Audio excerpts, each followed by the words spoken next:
आपको तैयार करने हैं। सबसे पहले हम बात करें शिक्षण योजना डायरी।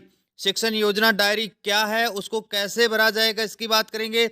साथ ही हम बात करें वार्षिक अभिलेख पंजिका, पाठ्यक्रम विभाजन, चेकलिस्ट। चेकलिस्ट दो हैं, रचनात्मक और योगात्मक। चेकलिस्ट का परफॉर्मा क्या है, कैसे हमें भरना होगा, और वार्षिक प्रगति रिपोर्ट। क्यों ये 5 महत्वपूर्ण रिकॉर्ड दस्तावेज हैं जो आपके SIQE के अंदर, आपका जो state institute for quality education के अंदर हम बात करेंगे कि आपको SIQE के अंदर किस प्रकार कौन सा दस्तावेज रिकॉर्ड तैयार करना है, कब कब करना है, और इस पूरे सत्र के अंदर कितने लेसन प्लान बनेंगे, कितने डायरी बनेंगे, कैसे क्या भरे जाएगा, इस तमाम जानकारी इसमें हम शेयर करेंगे। अर्थात हम सबसे पहले बात करते हैं, आप देख सकते हैं कि आपको यह सामग्री कहाँ से प्राप्त होगी। इसके लिए मैंने अलग से वीडियो बना रखा है।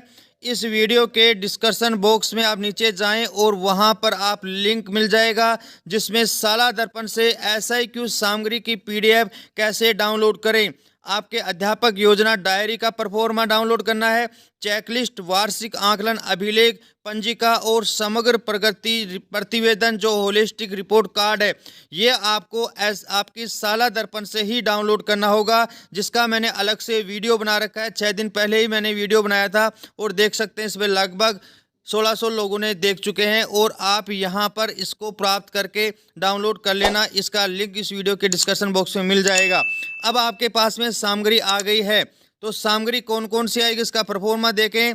तो सबसे पहले SIQ के अंतर्गत सतत एवं व्यापक मूल्यांकन CCE के अध्यापक योजना डायरी का परफॉर्मा ये रहेगा, जिसमें आप यहाँ पर अपने विद्यालय का नाम, शिक्षक शिक्षिका का नाम और लेसन प्लान को तैयार करते समय कौन सी कक्षा के किस विषय का पृष्ठ संख्या पर लेसन प्लान है, इस चार्ट को सबसे पहले भरा जाता है। कैसे भरेंगे उसके हम आगे बात करेंगे। दूसरा आपका जो रिकॉर्ड दस्तावेज है वो है आपका आकलन सूचक अंकन पुस्तिका अर्थात चेक लिस्ट। आपके SIQ के अंतर्गत CCE, CCP, ABL आधारित, अर्थात यहाँ पर जो आपके कक्षा 1 से 5 तक विषय, अलग अलग विषयों की आपको चेकलिस्ट मिलेंगी।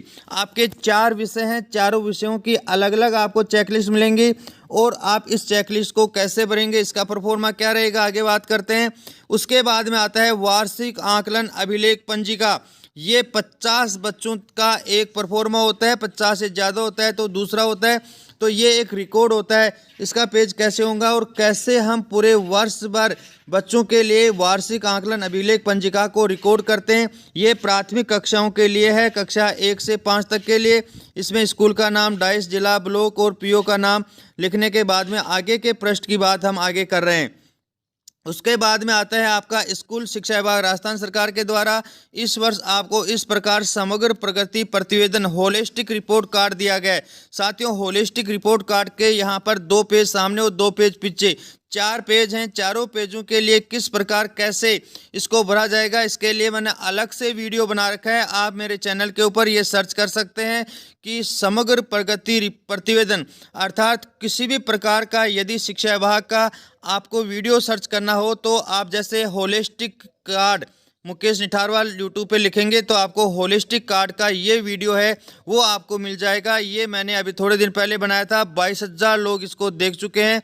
आप इसको साला दर्पण पर जो न्यू अपडेशन समग्र प्रगति प्रतिवेदन का जो कार्ड है वो कैसे डाउनलोड करेंगे, इस वीडियो को देखकर आप देख सकते हैं। हम यहाँ पर जो 5 महत्वपूर्ण दस्तावेज हैं उनकी बात करें, उस साथ ही अंतिम जो दस्तावेज है वो ये है आपका ट्रम एवं कक्षावार पाठ्यक्रम विभाजन। कक्षा 1 से 5 तक यह अलग अलग विषयों के लिए अलग अलग है, 4 विषयों के 4 अलग अलग पाठ्यक्रम विभाजन है।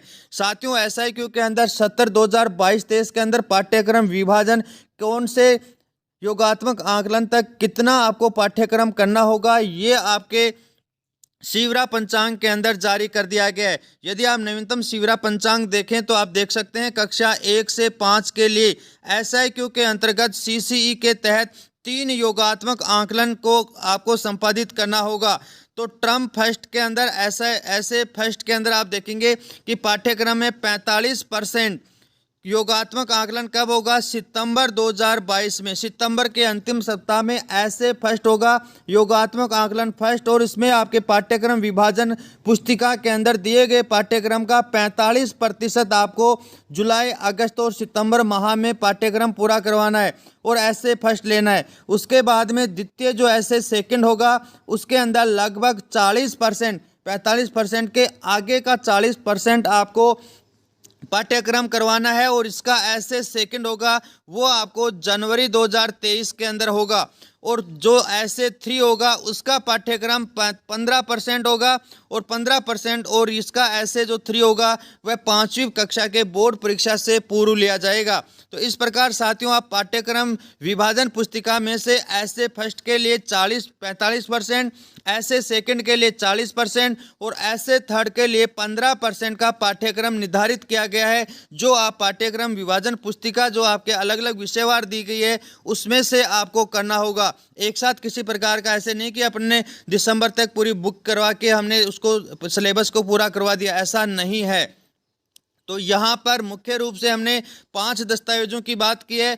पाठ्यक्रम विभाजन पुस्तिका आप देख सकते हैं और इसी के साथ हमने बात की है होलिस्टिक प्रगति रिपोर्ट कार्ड, उसके साथ की है वार्षिक आकलन अभिलेख पंजिका और उसके साथ हमने बात की है चेकलिस्ट और यहाँ पर अध्यापक योजना डायरी, लेसन प्लान डायरी। तो मैं यहाँ पर एक एक को आगे विस्तार से बात करना जा रहा हूँ।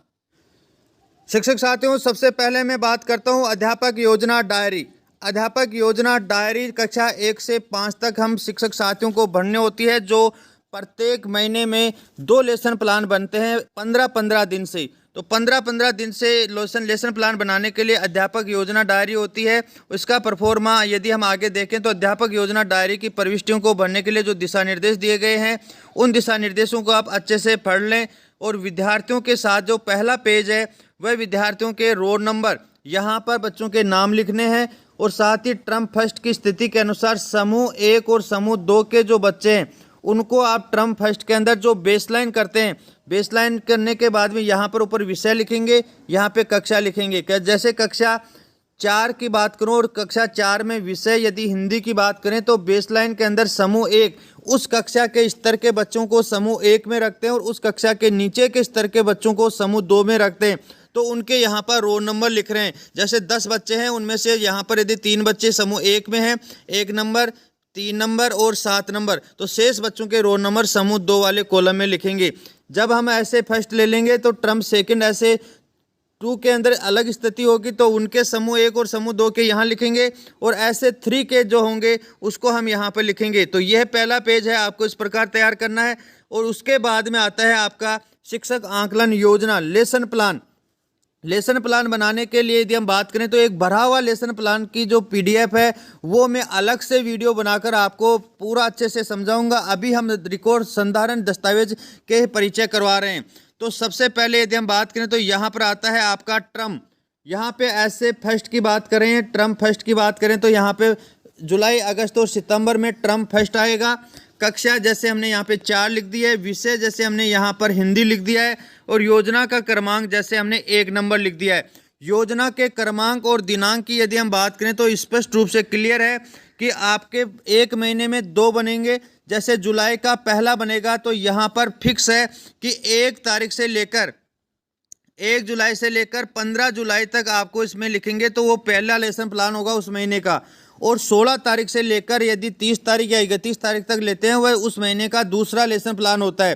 तो जुलाई, अगस्त, सितंबर, अक्टूबर, नवंबर, दिसंबर, जनवरी, फरवरी, मार्च और अप्रैल आपके साथ में 10 माह हैं और 10 माह के लिए आपको लेसन प्लान जो बनाने हैं वो 1 माह के 2 हैं। तो टोटल आपके लेसन प्लान एक सत्र के अंदर 20 लेसन प्लान होंगे, ये आपके निश्चित हैं।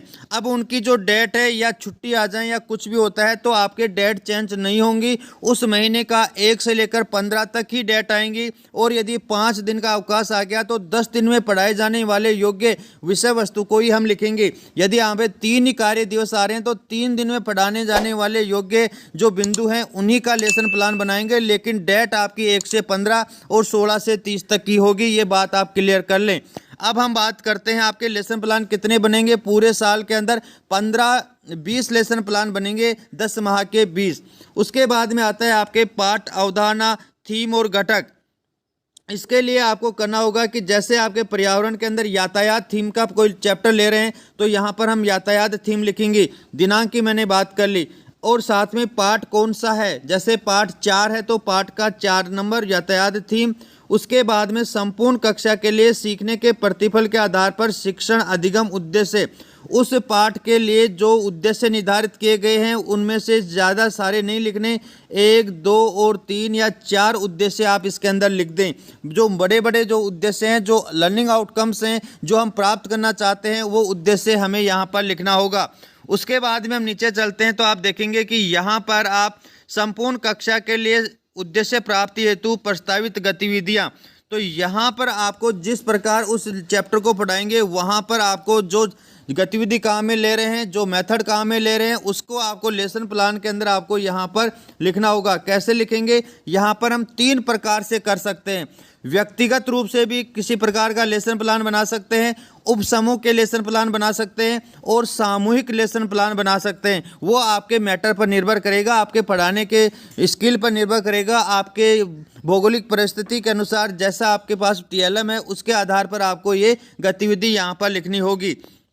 उसके सामने का जो कॉलम आप दिखाई दे रहे हैं उसमें सतत आकलन योजना और आकलन के बिंदु, यहाँ पर आप जो पढ़ाने जा रहे हैं वो जो आप मेथड से जैसे पढ़ा रहे हैं उससे बच्चे क्या सीखेंगे, क्या लर्निंग आउटकम्स आएंगे। जैसे पर्यावरण के 8 लर्निंग आउटकम्स हैं तो वर्गीकरण का लर्निंग आउटकम्स आ रहा है, या प्रयोग का आ रहा है, या संप्रेषण का आ रहा है, या चर्चा का आ रहा है। जैसे हिंदी में है तो लिखने पढ़ने का आ रहा है, या गणित में है तो संक्रियाओं का आ रहा है। क्या इसके अंदर लर्निंग आउटकम्स आ रहा है उसको हमें योजना के आकलन के बिंदु, और यहाँ पर हमें लिखना है कि सतत आकलन कैसे करेंगे और उससे क्या लर्निंग आउटकम्स आएंगे, उनको आपको यहाँ पर लिखना होगा।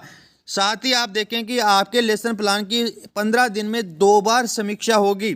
तो यहाँ पर एक समीक्षा होगी साप्ताहिक समीक्षा, और एक होगी आपके पाक्षिक समीक्षा। साप्ताहिक समीक्षा के अंदर आप यहाँ पे तारीख लिखेंगे 1 से लेकर 7 तक, अर्थात आप देख रहे हैं कि आपके 1 से लेकर 15 दिन है, तो पहले आपने 5 दिन पढ़ाया है और 6वें दिन आपने कार्यपत्र करवाया है और उसकी समीक्षा की है। तो 1 से लेकर आपको 7 दिन में जो काम किया है उसकी समीक्षा आपको यहाँ पर लिखना होगा। उसके बाद में आप आगे चलते हैं, समूह 1 के लिए क्षमता संवर्धन हेतु गतिविधियाँ।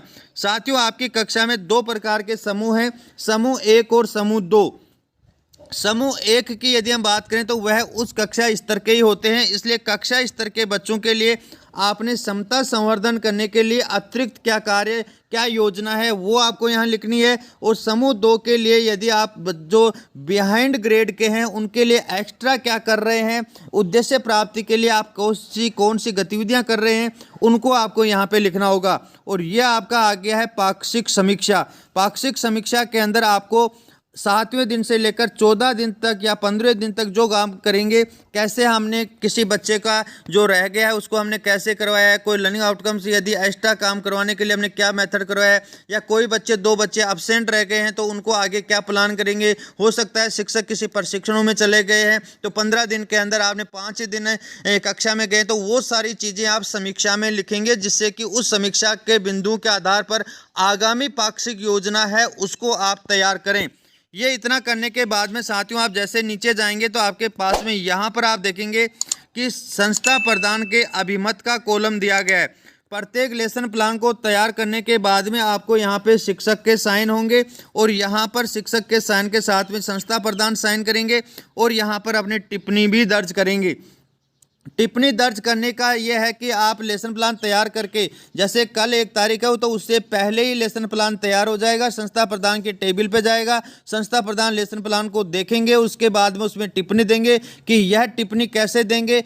हम एक अलग से बढ़ावा जो वीडियो होगा उसमें बाकायदा आपको अच्छे से समझाएंगे, लेकिन यहाँ पर मैं बता देना चाहता हूँ कि टिप्पणी देने का आधार यह है कि क्या पाठ्यक्रम विभाजन के अनुसार, जो टर्म के अनुसार जो पाठ्यक्रम है उसी के अनुसार लेसन प्लान बनाया जा रहा है, या जो लेसन प्लान बनाया जा रहा है वो वास्तव में गतिविधि आधारित है या नहीं है, टीएलएम का प्रयोग कर रहे हैं या नहीं कर रहे हैं, या आप यह टिप्पणी बीच में भी जाकर दे सकते हैं। जैसे 1 से लेकर 15 दिन तक आपने लेसन प्लान चल रहा है और 6वें दिन या 7वें दिन यदि संस्था प्रधान कक्षा में अवलोकन करते हैं और वहां पर जो लेसन प्लान बनाया हुआ है उसके अकॉर्डिंग यदि हो रहा है तो इसमें सकारात्मक लिखें कि लेसन प्लान जैसे बनाया गया वैसे ही कक्षा के अंदर डिलीवर करवाया जा रहा है, कक्षा में शिक्षण कार्य करवाया जा रहा है। यदि वैसा नहीं हो रहा है तो आप इसमें लिखें कि जैसा लेसन प्लान बनाया गया है उसी के आधार पर जो गतिविधियां लिखी गई हैं वो ही कक्षा में करवाई जाएं। तो जो भी वास्तविकता है उसके आधार पर संस्था प्रधान इसके अंदर टिप्पणी देंगे। ये देने के बाद में आप नीचे इसमें नोट देख सकते हैं, यहां पर लिखा हुआ आ रहा है अध्यापक गतिविधियों का निर्माण अधिगम उद्देश्यों की प्राप्ति करें और गतिविधियों का क्रम शिक्षक स्वयं तय करें कि वह सामूहिक, अभी मैंने शुरू में कहना है कि सामूहिक हो सकती हैं, उपसमूह में हो सकती है और व्यक्तिगत हो सकती हैं। ये सारी की सारी स्वयं शिक्षक तय करेगा अपनी भौगोलिक स्थिति, अपने शैक्षणिक मेथड, अपने पाठ्यक्रम और अपने बच्चों का लर्निंग लेवल आधार पर तय करेगा कि हम ये टॉपिक में बच्चों को सामूहिक, जैसे मान लो कि किसी प्रकार की कहानी या चित्र को कहानी कह रहे हैं तो सामूहिक हो जाएगा। यदि हम कोई प्रयोग छोटे छोटे प्रयोग करवा रहे हैं तो उपसमूह में हो जाएगा। यदि हम किसी से प्रत्येक से ही उनके परिवार के जो वंश का वृक्ष बनवा रहे हैं वो सबका व्यक्तिगत होगा तो वो सबके व्यक्तिगत कार्य होंगे। तो वो महत्वपूर्ण बिंदु तय करेगा टिप्पणी इसके ऊपर कि आपका टॉपिक क्या है। उसके बाद में आप देख रहे हैं यहाँ पर हस्ताक्षर शिक्षक का दिया गया और हस्ताक्षर संस्था प्रधान के। ये कंप्लीट काम करने पर आपका एक लेसन प्लान पूरा तैयार हो जाएगा। यह लेसन प्लान 15 दिन तक है, 1 महीने में 2 लेसन प्लान बनाने हैं, पूरे वर्ष पर्यंत आपके 10 माह हैं और 10 माह के आपको पूरे टोटल वर्ष के अंदर 20 लेसन प्लान आपको बनाने होंगे। इस प्रकार आपके लेसन प्लान का जो आपकी डायरी है उस डायरी के आधार पर मैंने यहाँ पर आपका जो परफॉर्मा है उस परफॉर्मा को बहुत ही अच्छे से प्रत्येक कॉलम को हमने यहाँ पे समझाने की कोशिश की है, क्योंकि लेसन प्लान, अध्यापक योजना डायरी, जितने भी डॉक्यूमेंट्स हैं उनके प्रारंभ में जब सीसी प्रारंभ हुआ था तब से हम इसमें जुड़े हुए हैं और कोर कमेटी के अंदर जो भी अलग अलग प्रकार के नवाचार या इसके अंदर संशोधन होता है उसके अंदर भी हम ध्यान रखते हैं कि कौन सा संशोधन हुआ है। तो वर्तमान फाइनल 2022-23 का जो न्यू अपडेशन है उसके आधार पर आप इस योजना के अंदर प्रत्येक कॉलम की हमने आपके साथ चर्चा की है। अब हम बात करते हैं दूसरे दस्तावेज की। सभी शिक्षक साथियों को पुनः एक बार स्वागत है। यहाँ पर हम बात कर रहे हैं चेकलिस्ट की। ये जो दूसरा दस्तावेज है चेकलिस्ट, जिसमें आप देख रहे होंगे कि कक्षा 1 से 5 तक अलग अलग विषय, जो 4 विषय हैं, चारों विषयों की अलग अलग यहाँ पर दी गई है और आप अधिगम प्रतिफल को जो प्राप्त करने के लिए यहाँ पर ये आपका डायग्राम दिया गया है। साथ ही चेकलिस्ट में प्रविष्टि कैसे करें, सतत और रचनात्मक 2 प्रकार की चेकलिस्ट होती हैं। यहाँ पर जो टर्मिनोलॉजी है कि SIQ में कौन कौन से शब्दावली हैं उनका मैं एक अलग से वीडियो बनाऊंगा, वो आप जरूर देख लेना कि रचनात्मक आकलन किसे कहते हैं, योगात्मक आकलन किसे कहते हैं, आधार रेखा मूल्यांकन क्या होता है, योगात्मक आकलन का पेपर कैसे होता है, वर्क बुक क्या होता है, वर्कशीट क्या होती है, कार्यपत्र का मूल्यांकन कैसे होता है, शिक्षक की टिप्पणी कैसे दें, तमाम जानकारी अलग वीडियो के अंदर हम आपके साथ शेयर करेंगे। यहाँ पर हम दस्तावेज की बात कर रहे हैं जिसमें हम रचनात्मक आकलन, योगात्मक आकलन और ग्रेड, यहाँ पर सबसे महत्वपूर्ण बात आती है ग्रेड। SIQ के अंदर ग्रेड देने के समय ए का मतलब होता है कि स्वतंत्र रूप से कार्य कर पाना, B का मतलब होता है शिक्षक की सहायता से कार्य कर पाना और C का मतलब है विशेष सहायता से कार्य कर पाना, अर्थात अपनी समझ बनाने के लिए विद्यार्थी को हम यहाँ पर A, B और C ग्रेड के आधार पर चेकलिस्ट का भरेंगे। चेकलिस्ट का जो प्रथम पेज है वो आपके सामने दिखाई दे रहा है। विद्यार्थियों के रोल नंबर टर्मवार आपको लिखने होंगे। जैसे मान लो कि आपके फर्स्ट टर्म की बात करें, इसके अंदर जुलाई, अगस्त और सितंबर के अंदर आपके बच्चे हैं वो कक्षा 1 के आपके जो रोल नंबर हैं विद्यार्थियों के वो लिखेंगे, कक्षा 2 के लिखेंगे। ये सभी प्रकार का ये जो चार्ट है वो आप तैयार कर लेंगे। ये तैयार करने के बाद में टर्म फर्स्ट, कक्षा फर्स्ट, ये आपके पास में यहाँ पे दिखाई दे रहा है। ऊपर आपके टर्म लिखा हुआ होगा, यहाँ पर आपकी कक्षा लिखी हुई होगी। तो टर्म और कक्षा लिखने के बाद में आप देख सकते हैं कि रचनात्मक आकलन की स्थिति क्या होगी। साथियों यहाँ पर आप देखें कि इसके अंदर आपके 2 बिंदु हैं, अलग अलग विषयवार है। यहाँ पर विषय की बात करें तो यहाँ पर जो बड़े डार्क में दिए गए हैं उसको कहा जाता है लर्निंग आउटकम्स, अर्थात इसके अंदर आपके जो संकेत, आकलन सूचक, इसको कहा जाता है सूचक। यहाँ पर अधिगम उद्देश्यों की सापेक्ष आकलन के जो सूचक दिए गए हैं उन सूचकों के साथ में आपके ये जो दिए गए हैं ये होते हैं आपके आकलन के सूचक। कि हम किसी भी आपके जो आकलन होते हैं उन आकलनों को कैसे, सूचक इंडिकेटर्स को कैसे तय करें। तो यहाँ पर आपके दो प्रकार के सूचक दिए गए हैं।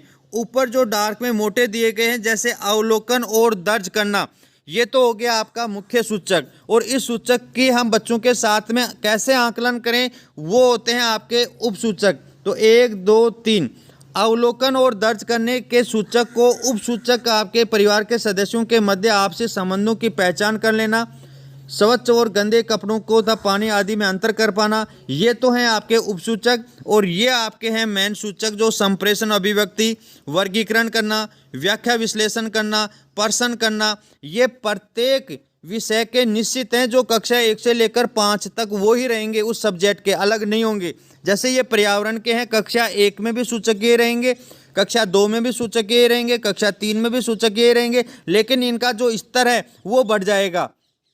तो इस प्रकार जैसे मान लो आपके सामने इसके अंदर भरने की बात करें तो ये हैं बच्चे के रोल नंबर, ये 25 तक रोल नंबर हैं।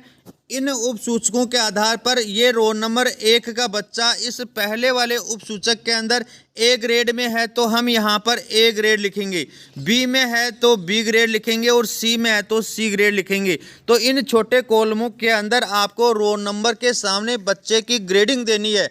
इसको कहते हैं चेकलिस्ट का भरना।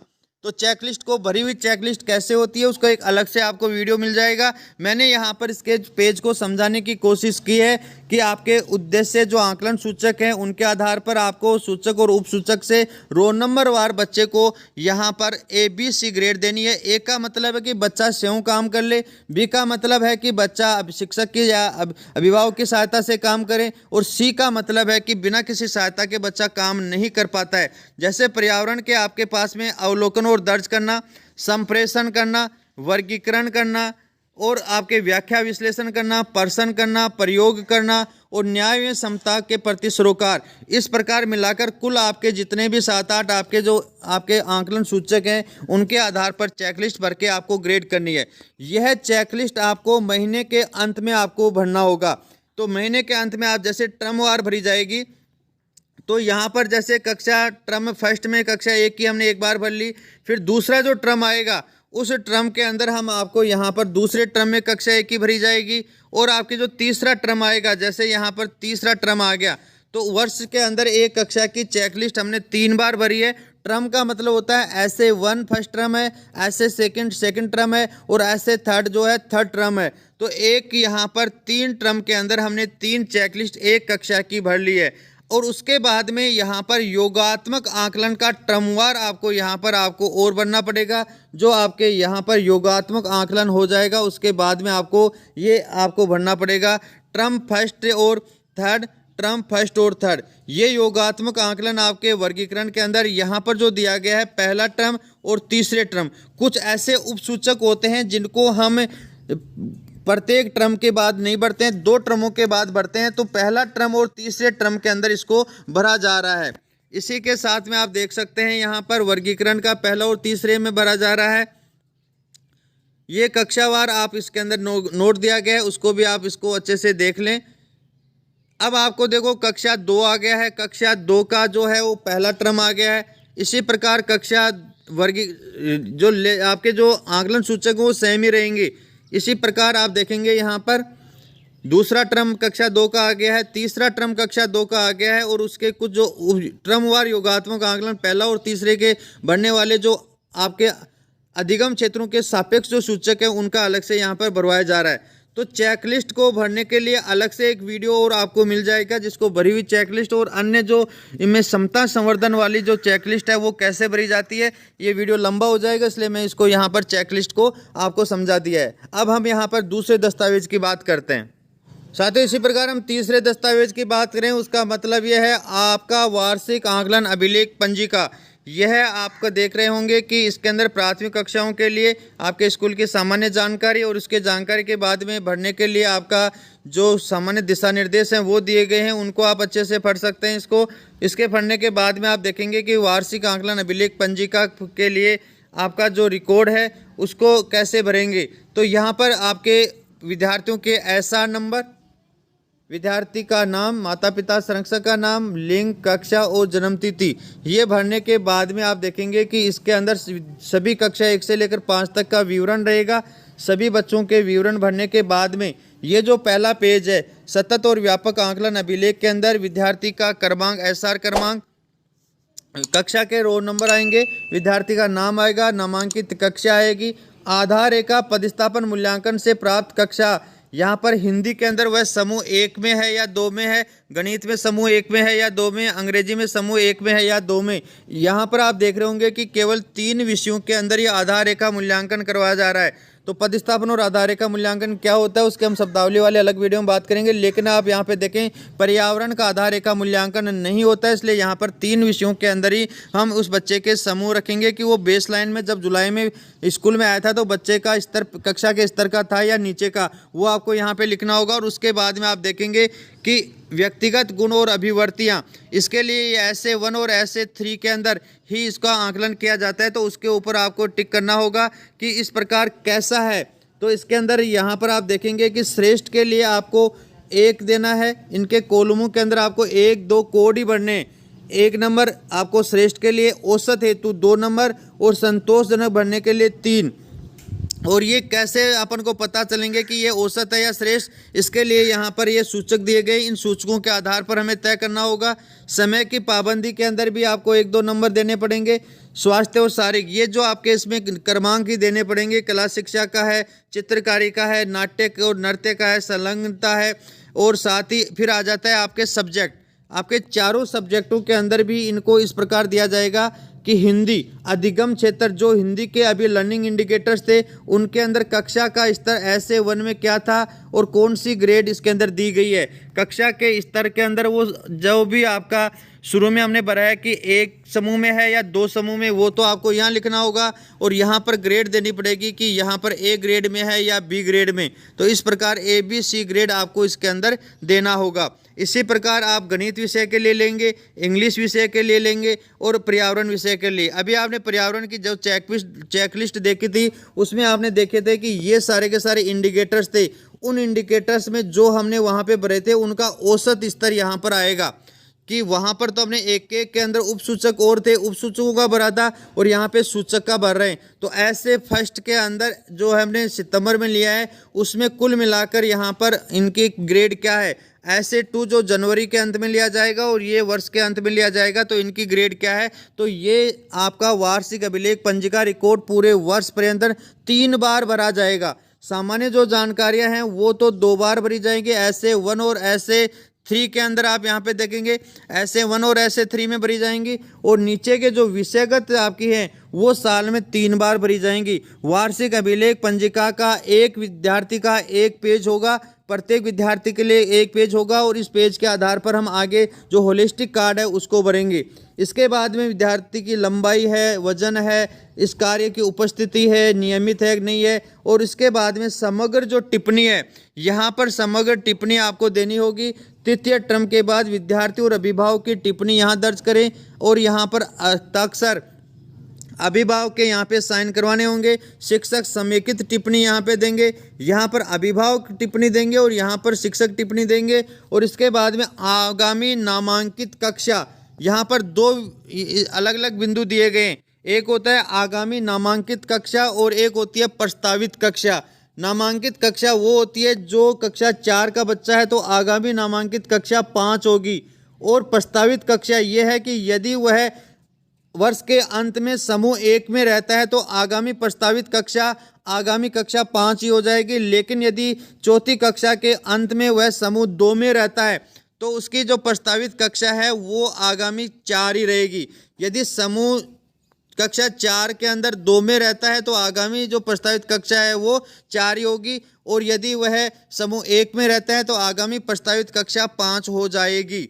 ये क्लियर हो जाएंगी। और ये प्रस्तावित कक्षा केवल 3 विषयों के अंदर दी जाती है, क्योंकि पर्यावरण के अंदर समूह 1 ही होता है, अलग अलग नहीं होते हैं, बेसलाइन नहीं होता है। तो हिंदी, गणित और अंग्रेजी के प्रस्तावित कक्षा उसके अंतिम स्तर को देखते हुए लिखते हैं, जबकि नामांकित कक्षा हर हाल में आगामी कक्षा ही होती है। ये बात क्लियर कर लें। इसके बाद में आप देखेंगे कि हस्ताक्षर कक्षा अध्यापक के होंगे और संस्था प्रधान के होंगे। इसके बाद में दूसरे विद्यार्थी का ये आ जाएगा। साथियों, यहाँ पर हम बात करते हैं पाठ्यक्रम विभाजन पुस्तिका की। जी साथियों, जैसे चेकलिस्ट आपके अलग अलग सब्जेक्ट वाइज है, इसी प्रकार से पाठ्यक्रम विभाजन भी आपका सब्जेक्ट वाइज है। जैसे यहाँ कक्षा 1 से 5 का पर्यावरण विषय का पाठ्यक्रम विभाजन है और इस पाठ्यक्रम विभाजन की हम यहाँ पर बुकलेट देख सकते हैं। यह प्रत्येक विषय अध्यापक के पास में होगा। पुस्तिका के उपयोग हेतु शिक्षकों के लिए जो निर्देश दिए गए हैं वो आप यहाँ पर देख सकते हैं। इनको आप जो भी आपके सब्जेक्ट के लर्निंग इंडिकेटर्स हैं, जो सूचक हैं, वो आपको शुरू में दिए गए हैं। जैसे पर्यावरण का पाठ्यक्रम विभाजन के अवलोकन दर्ज करना, संप्रेषण और अभिव्यक्ति दे रखा है, वर्गीकरण करना, व्याख्या करना, प्रश्न करना, प्रयोग करना, न्याय और समता के प्रति सरोकार, एक दूसरे के कार्यों का सम्मान व गुणों की प्रशंसा। तो इनके सूचक और उपसूचक को शुरू में दे दिया गया है, जो शिक्षक जरूर देख ले। साथ ही राष्ट्रीय परिप्रेक्ष्य में पाठ्यक्रम की अपेक्षाएं और विषयगत व्यापक उद्देश्य क्या हैं वो आप यहाँ पर देख सकते हैं। पाठ्यचर्या की जो अपेक्षाएं हैं, जो कैरिकुलम की जो अपेक्षाएं हैं वो यहाँ पे दी गई हैं। पर्यावरण विषय के प्रति जो एनसीएफ 2005 का उद्देश्य है वो यहाँ पर दिया गया है, वो आप जरूर रीड कर लें। और पाठ्यक्रम के अंदर जो आपके घटक हैं, यहाँ पर आपके साथ में 7 घटक लिए गए हैं। ये घटक कक्षा 1 से लेकर 5 तक सभी में सेम रहेंगे। जैसे पहला घटक जो आप दे रहे हैं, घटक का मतलब होता है थीम। जो हमने लेसन प्लान में ऊपर थीम ओब्लिक पार्ट लिखा था वो आपको यहाँ से लिखना होगा। जैसे पहला है आपका हमारा परिवेश और संस्कृति, ये कक्षा 1 में उसका स्तर कम रहेगा, कक्षा 2, 3, 4, 5 में इसका स्तर बढ़ता हुआ जाएगा। इसी प्रकार अनमोल जल है, हमारा खान पान है, हमारे गौरव हैं, हम सबके घर हैं, हमारे व्यवसाय हैं और हमारे यातायात के साधन हैं। इस प्रकार ये जो आपके पर्यावरण के घटक हैं वो पाठ्यक्रम में शुरू में दिए हुए हैं। अलग अलग विषयों के घटक अलग अलग होंगे जो शुरू में आपको पाठ्यक्रम विभाजन में मिल जाएंगे। अब कक्षा 1 और 2 के लिए जो विशेष है, क्योंकि यहाँ पर आपके पाठ्यक्रम पर्यावरण की बुक नहीं है, लेकिन अन्य के साथ में आपको इसको जोड़कर आपके पर्यावरण से ही इसके आपको देखना होगा, जिसके लिए विशेष कथन यहाँ पर दिया गया भी है। आप देख भी सकते हैं कक्षा 1 और 2 के पाठ्यक्रम की अवधारणा के लिए पृथक से पाठ्य पुस्तक की रचना नहीं की गई है। ये समस्त अवधारणाएं कक्षा 1 और 2 के लिए निर्मित भाषा और गणित की पाठ्य पुस्तकों के पाठों में ही समाहित कर दी गई है। शिक्षकों से अपेक्षा की जाती है कि ये शिक्षार्थियों के साथ चर्चा करते समय पर्यावरण अध्ययन संबंधी प्रश्नोत्तरी, आसपास की यात्रा, अवलोकन संबंधी आयोजनों के माध्यम से शिक्षार्थियों के पर्यावरण परिवेश के प्रति जागरूकता के भाव जगाएंगे। शिक्षार्थियों की संवर्धित जिज्ञासाएं ही आगे की कक्षाओं में पर्यावरण अध्ययन संबंधी विषय वस्तु को आधारशील बनेंगी। तो यह आपको बता दिया गया है कि कक्षा 1 और 2 की पर्यावरण के बुक अलग से नहीं है, वो आपकी भाषा, अंग्रेजी और गणित और आपके हिंदी और अंग्रेजी की भाषा के बुक और गणित की बुक के अंदर ही इसका मैटर दिया गया है, जिसको आपको कोरिलेट करके बताना है। अब हम आगे पाठ्यक्रम की बात करते हैं। तो सीखने के प्रतिफल एवं पाठ्यक्रम कक्षा 1 के जो आपके लर्निंग लीफ हैं वो क्या है, वो यहाँ पर दिया गया है। सीखने के प्रतिफल कक्षा 1 के अंदर पाठ्यक्रम आपका दिया गया है कि यहाँ पर इस पाठ्यक्रम को पूरा करवाने पर ये सीखने के प्रतिफल लर्निंग आउटकम आपको मिलेंगे। और इसके सामने ये घटक दिया गया है, ये बहुत ही यूजफुल हैं और आगे अलग अलग डॉक्यूमेंट्स को भरने में ये काम आते हैं। तो आप जब लेसन प्लान बनाते हैं तो यहाँ से आपको ये लर्निंग आउटकम्स उठाने होंगे और आपको यहाँ से आपके पाठ के उद्देश्य लेने होंगे। इसी प्रकार कक्षा 2 के आपको मिल जाएंगे, कक्षा 3 के, कक्षा 4 के आपको यहाँ पर मिलेंगे। ये आपको लेसन प्लान बनाने के लिए पाठ्यक्रम विभाजन जो पुस्तिका है वो बहुत ही कारगर साबित होगी। और यहाँ पे जैसे दे रखा है, नोट भी दे रखा है, उसको आप अच्छे से देख लें। सीखने के प्रतिफल जो लर्निंग आउटकम्स की समझ विकसित करने हेतु शिक्षक पुस्तकालय भ्रमण, अवलोकन, प्रवेश, इंटरनेट तथा अपने स्वयं के अनुभव काम में लेते हुए अधिगम प्रतिफल प्राप्ति हेतु कक्षा कक्ष में शिक्षण अधिगम प्रक्रिया संपन्न करवाएंगे।